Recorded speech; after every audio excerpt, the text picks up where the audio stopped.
विद्या भारती के Google classroom में आप सभी का स्वागत है।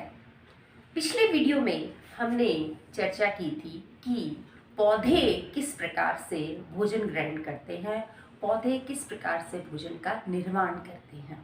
आज हम बात करेंगे कि हम या दूसरे जंतु जो हैं वो भोजन किस प्रकार ग्रहण करते हैं, वो भोजन क्या ऐसे स्रोत हैं जहाँ से उन्हें भोजन प्राप्त होता है।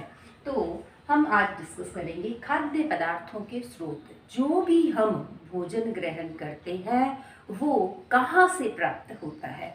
तो खाद्य पदार्थों के दो प्रमुख स्रोत हैं। एक स्रोत है पादप और दूसरे स्रोत हैं जंतु। पादप यानी पौधे, हमें इनसे कौन कौन से ऐसे पदार्थ प्राप्त होते हैं जिन्हें हम भोजन के रूप में ग्रहण करते हैं।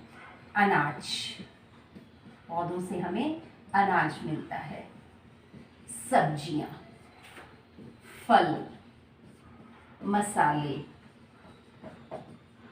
तेल, ये सभी ऐसे पदार्थ हैं जो कि हमें पौधों से ही प्राप्त होते हैं। दूसरा जंतु जो है, जंतु से क्या क्या हमें प्राप्त होता है। दूध, अंडा, मांस, मछली, ये सभी ऐसे खाद्य पदार्थ हैं जो कि जंतुओं से प्राप्त होते हैं। अब दूध से मिलने वाले अन्य, दूध से ही बनने वाली अच्छी अलग जो सामग्रियां हैं, अन्य जो सामग्रियां हैं वो क्या हुई। दही है, मक्खन, घी, पनीर, है ना। ये सभी की सभी वस्तुएं जो है वो दूध से ही बनती हैं। तो खाद्य पदार्थों के दो प्रमुख स्रोत हैं, पादप और जंतु। पादपों से क्या क्या प्राप्त होता है। अनाज, सब्जी, फल, मसाले, तेल, है ना। तो ये सभी के सभी पादपों से मिलने वाले खाद्य पदार्थ हैं। जंतु स्रोत जो है उनसे हमें क्या क्या मिलता है। दूध, अंडा, मांस, मछली। दूध से ही जो अन्य वस्तुएं बनती हैं वो है दही, मक्खन, घी, पनीर इत्यादि। तो इस प्रकार से जंतु और उन जंतु के उत्पादों से भी हमारे भोजन की आवश्यकता पूरी होती है, और पादप के उत्पादों से भी, यानी पादपों से पर ही लगने वाली पादपों के अन्य भाग ही हम भोजन के रूप में ग्रहण करते हैं।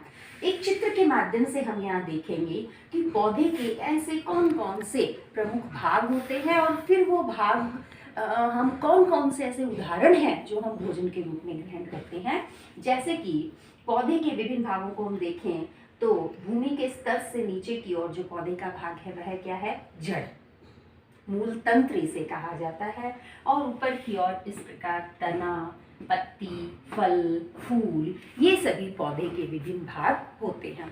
उदाहरण के तौर पर हम देखें तो ऐसी कौन सी खाद्य वस्तुएं हैं, ऐसी कौन सी जो सब्जियां या फल है जो कि हमें पौधों के जड़ से प्राप्त होती है।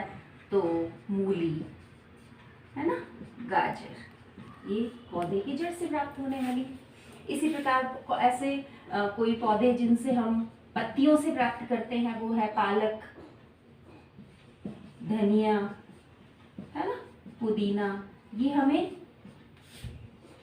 पौधे की पत्ती से प्राप्त होता है। तने की बात करें तो आलू एक प्रकार से पौधे का क्या है, तना ही है।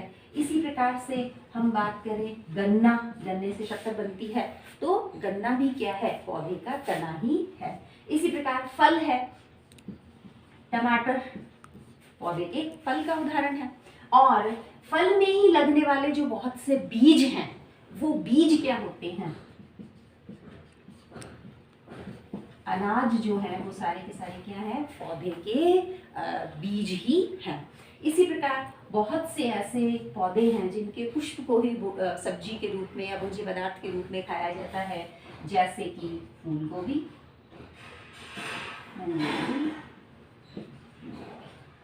तो इस प्रकार से भोजन के रूप में हम पौधे के विभिन्न भागों को ग्रहण करते हैं।